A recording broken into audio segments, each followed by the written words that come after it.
Hi everyone. तो आज हमारे नैट सीरीज का फर्स्ट क्लास है। तो इसमें हम 2025 के पीवाईक्यूज को डिस्कस करेंगे। First question, free energy of change for transport of an uncharged solute across a membrane against a 10 to the power 3 fold concentration gradient at 25 degree is kilojoule पर मोल। तो यहाँ पे क्या है कि एक मेम्ब्रेन है, उस मेम्ब्रेन को क्रॉस करवाना है, कोई एक मॉलिक्यूल है अनचार्ज सोल्यूट, उसको मेम्ब्रेन से क्रॉस करवाना है। Concentration gradient 10 to the power 3 है, दैट इज 1000, है ना। तो फ्री एनर्जी चेंज है, फ्री एनर्जी चेंज निकालने का फॉर्मूला क्या है, delta G is equal to R T natural log of C2/C1, that is the concentration gradient. तो अगर ये कंसेंट्रेशन ग्रेडियंट 1000 दे रखा है तो इसको हम 1 मान लेते होते हैं और इसका 10 to the power 3 उधर, मतलब डिफरेंस। इसको समझ गए ना आप क्या बोलना चाह रही हूँ। हाँ, तो delta G is equal to R की वैल्यू क्या लिखेंगे, यहाँ पे बता रखा है कि 8.315, ये जूल्स में है ना। हाँ, तो बाद में हम किलो जूल्स में कन्वर्ट कर लेंगे क्योंकि उन्होंने किलो जूल्स में बोला। तो पहले 8.315 इंटू, अब जो ये टेम्परेचर है, अब देखो ये किलो जूल पर मोल है और जो ये आर की वैल्यू है ये केल्विन में है, तो मतलब टेम्परेचर को भी केल्विन में रखना पड़ेगा। तो 25 डिग्री सेल्सियस है, तो इसको केल्विन में चेंज करने के लिए क्या करना पड़ता है, 273 इसमें ऐड करने पड़ते हैं, है ना। तो यहाँ पे 298 केल्विन आया। तो टी की वैल्यू हम पुट करेंगे 298 kelvin into natural log of, अब C1 को तो हमने वन लिया है ना क्योंकि कंसंट्रेशन ग्रेडियंट 1000 है। तो C2 की जगह आप क्या लिख दोगे, 1000, और यहाँ पे नीचे 1 है ना। अब इसको ना कैलकुलेटर से कर लेते हैं, जल्दी हो जाएगा।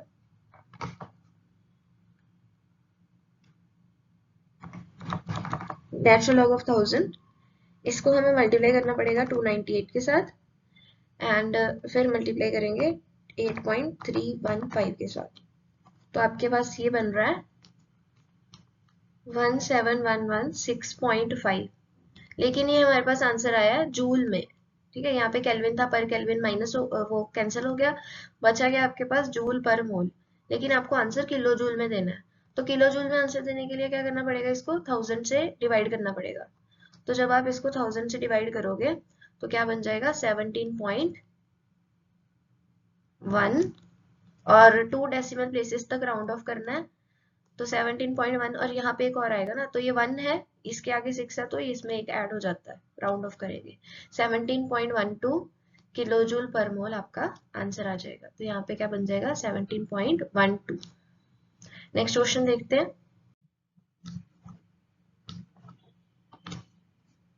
A forest has 4 different tree species। एक फॉरेस्ट में 4 different tree species हैं, A, B, C and D, और उनके नंबर्स दे रखे हैं, A जो 60 है, B 20, C 10, D 10।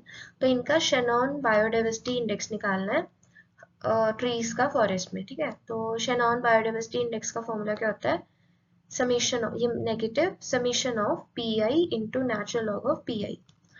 तो PI क्या है, प्रपोर्शंस ऑफ स्पीशीज। तो A का जो प्रपोर्शन है वो क्या होगा, 60 डिवाइडेड बाय टोटल। तो टोटल कितने हैं, 60 प्लस 20 80 90 एंड 100।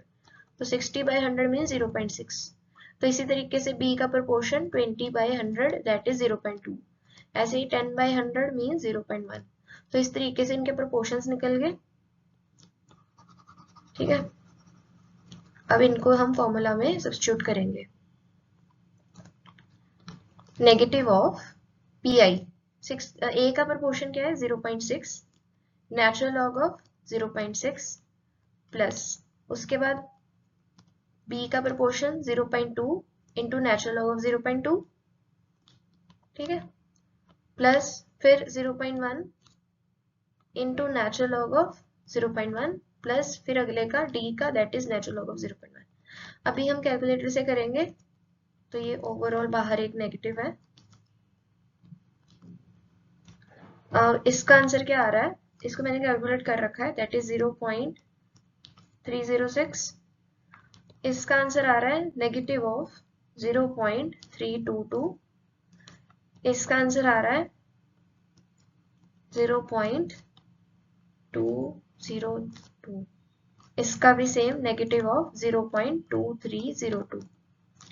अब ये सारे नेगेटिव में है तो इनको ऐड करना पड़ेगा, तो इनको जब आप ऐड करते हो तो ये आता है -1.0884। तो इसको हमने सिर्फ 2 डेसिमल प्लेसेस तक बताना है, तो 2 डेसिमल प्लेसेस तक क्या हो जाएगा, ये राउंड ऑफ हो जाएगा ना, 8 राउंड ऑफ होके क्या बन जाएगा 9, तो ये नेगेटिव नेगेटिव तो प्लस ही हो गया 1.09। तो शैनॉन डाइवर्सिटी इंडेक्स क्या आ गया 1.09।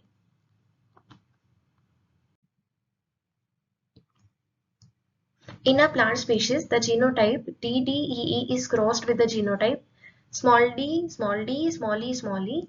The F1 is test crossed. देखो पहले इन दोनों को क्रॉस किया, तो इन दोनों को अगर आप क्रॉस करोगे DDEE इंटू DDEE, फिर इनकी आप F1 जनरेशन बनाओगे तो F1 जनरेशन बनती है capital D, small d, capital E, small e, ठीक है। Considering that the 2 genes are linked, अब ये दोनों जीन्स लिंक्ड है, 20 मैप यूनिट का डिफरेंस है, तो percentage of the test cross progeny with the genotype DDEE, तो इसको अगर आप DDEE से मल्टीप्लाई करोगे तो कितनी परसेंटेज बनेगी प्रोजेनी की DDEE वाली, ठीक है। तो देखो एक तो आप कर रहे हो कि एक तो इनका आप टेस्ट क्रॉस कर रहे हो, टेस्ट क्रॉस करने के बाद कितनी परसेंटेज DDEE की बनेगी वो आपको बताना है। अब देखो, अब ये दोनों जीन्स लिंक्ड है और इनमें रिकॉम्बिनेशन कितना हो रहा है 20% रिकॉम्बिनेशन हो रहा है। दूसरे पेन से करते हैं ताकि थोड़ा और क्लियरिटी मिले आपको। हाँ, तो देखो अगर इसके आप गैमीट्स बनाओगे तो कैसे गैमीट्स बनेंगे इसके, एक तो बनेगा DE, एक बनेगा D स्मॉल e, है ना, ये 2 टाइप के गैमीट बनेंगे इसके।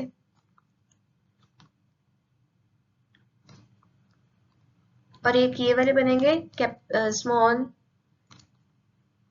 ये वाले, है ना। तो देखो पेरेंटल के साथ कौन से मैच करते हैं, ये वाला एक पेरेंटल के साथ मैच करता है, जो पेरेंटल बनाएंगे, पेरेंटल कौन से बनाएंगे डी और ई, डी और ई। तो जो पेरेंटल वाले होते हैं वो ज्यादा बनते हैं फिर, क्यों, क्योंकि 20 मैप यूनिट का है ना, तो रिकॉम्बिनेंट तो सिर्फ 20% बनेंगे, तो ये दोनों मिला के 80% बनेंगे, एंड ये दोनों जो है ये रिकॉम्बिनेंट्स हैं, तो ये दोनों को मिला के 20% होंगे, ठीक है। हाँ, तो इन दोनों को टेस्ट क्रॉस करके ये बनाना है आपको, इसमें तो 100% जो है वो सारे के सारे DE ही बन पाएंगे, लेकिन इसमें कितने बनेंगे, ये पेरेंटल में आ रहा है तो 80% दोनों को मिला के, तो सिर्फ अगर DE की बात करें तो वो 40% होंगे, ठीक है। तो ये चाहे 100% है लेकिन लिमिटिंग फैक्टर तो 40% है ना, सिर्फ 40% इनके साथ कंबाइन होके फिर ये बन पाएगा, है ना। तो ओवरऑल आंसर आपका परसेंटेज में क्या आ जाएगा 40%। Next question, in a farm animal breeding programme the animal with the dominant A phenotype is recessive to the small b phenotype, the dominant D phenotype is recessive to the dominant E phenotype, और ये काफी commercially important है। Inheritance of these traits follow Mendelian laws from the tetrahybrid cross of 2 genotypes, that is this and this, क्या frequency होगी, that it will show the above mentioned phenotype। देखो अब इसमें से ना A, B, B, D, D, E and E, इसको multiply करवाया जा रहा है इससे, सेम ही है दोनों, है ना। तो क्या बनाना है आपको, कैपिटल ए, इन दोनों में से आपको कैपिटल ए फिनोटाइप बनानी है, recessive B, dominant D and small e। देखो इसमें से इन दोनों को अगर आप क्रॉस करते हो ए इंटू ए, तो आपको कैपिटल बनने के कितने चांस है, देखो 4 बन पाएंगे इसके, ए है ना, और ए, तो इन तीनों में आ रही है, प्रोपोर्शन क्या होगा 3/4, तो ए का प्रोपोर्शन क्या हो जाएगा 3/4। इसी तरह से अगर बी का देखें तो बी का प्रोपोर्शन क्या होगा 1/4, इनको मल्टीप्लाई किया जाएगा। डी का प्रोपोर्शन क्या होगा 3/4, और ई का प्रोपोर्शन क्योंकि वो रिसेसिव है 1/4, तो इन सबको अगर आप मल्टीप्लाई कर देते हो 3 3 ज़ा 9, 4 4 16,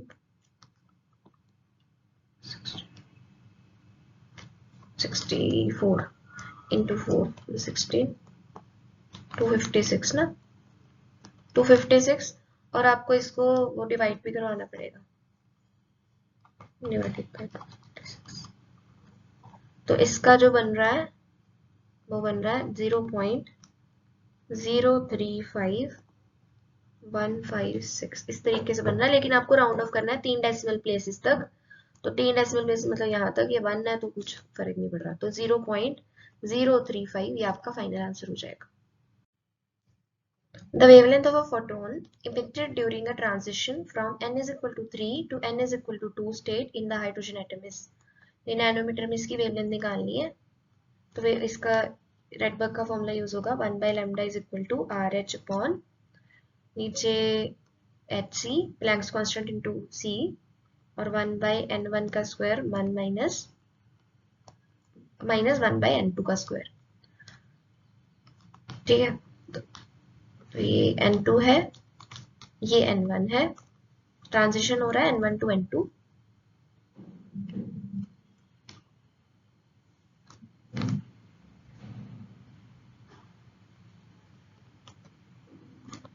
देखो मुझे लैम्डा निकालना है तो पहले ही मैं इसको ट्वीक कर लेती हूँ इक्वेशन को लैम्डा इज इक्वल टू इसको मतलब ये ऊपर हो जाएगी ना HC अपॉन RH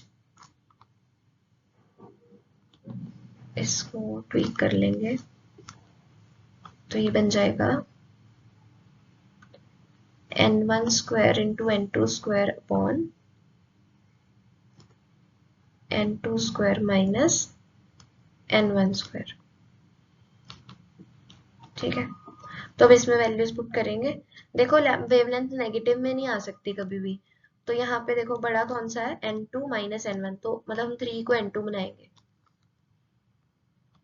ठीक है हाँ तो अभी बस हम वैल्यूज पुट करेंगे इसमें h की वैल्यू क्या है आपकी इसमें दे रखी है 6.626 into 10 to the power minus 34 into h की वैल्यू क्या है 3 into 10 to the power 8 divided by RH that is 2.18 into 10 to the power minus 18 ये जूल में है मल्टीप्लाई n1 का स्क्वायर क्या हो जाएगा आपका 2 का square that is 4 into n2 का स्क्वायर n2 आपका क्या है 3 का स्क्वायर क्या हो जाएगा 9 फिर 9 माइनस 4 ठीक है अब इसको कैलकुलेटर से कर लेते हैं जल्दी से हो जाएगा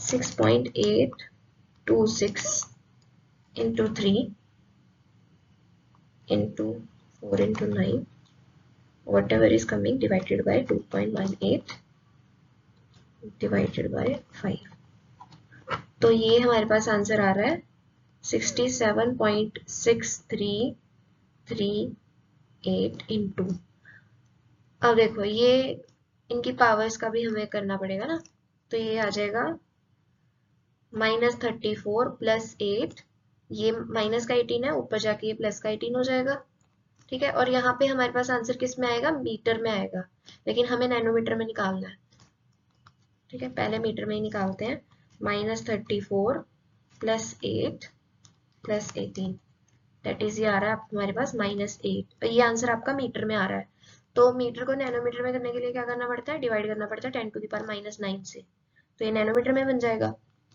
ठीक है तो यहाँ पे ये -9 है ऊपर जाके प्लस का 9 हो जाएगा तो यहाँ पे 10 आ जाएगा ये क्या बन जाएगा 10 तो 10 को इससे मल्टीप्लाई करोगे तो क्या आएगा 676.338 तो यहाँ पे उन्होंने क्या बोल रखा है आंसर इंटीजर में देना है तो इंटीजर बनाएंगे तो ये सिर्फ 676 बन जाएगा ठीक है और आपको बताना चाहूंगी कि साइबर्स का IIT-JEM BT 2026 का क्रैश कोर्स लॉन्च हो चुका है जिसका कि MRP 4250 है लेकिन इसका सेलिंग प्राइस 2311 है लेकिन अगर आप ये वाला coupon code that is JAMPOWER 1322 लगाते हैं तो आपको 11 से 20 दिसंबर के बीच ये कोर्स सिर्फ 1322 का मिल सकता है उसके बाद आप ये वाले कूपन कोड लगाएंगे तो भी आपको कुछ डिस्काउंट मिलेगा लेकिन मैक्सिमम डिस्काउंट के लिए आपको 11 से 20 दिसंबर के बीच में परचेज करना होगा इसमें आपको क्या क्या मिलेगा क्रैश कोर्स में डेली चैप्टर वाइज लेक्चर्स मिलेंगे इसमें PYQs भी इंक्लूडेड होंगे लेक्चर्स के अंदर ही जो रेलेवेंट PYQs हैं वो भी हम इसी तरीके से डिस्कस करेंगे। साथ में आपको हर लेक्चर के बाद क्विजेस मिलेंगे। इसका एक्सेस आपके पास एग्जाम तक है, लाइक दैट इज 15 फरवरी 2026 तक। तो इसका जो लिंक है वो डिस्क्रिप्शन में है, आप जाके इसका कोड लगा के मैक्सिमम बेनिफिट लीजिए। इसके साथ ही वीडियो खत्म करते हैं। I will see you tomorrow. Best wishes for your exam.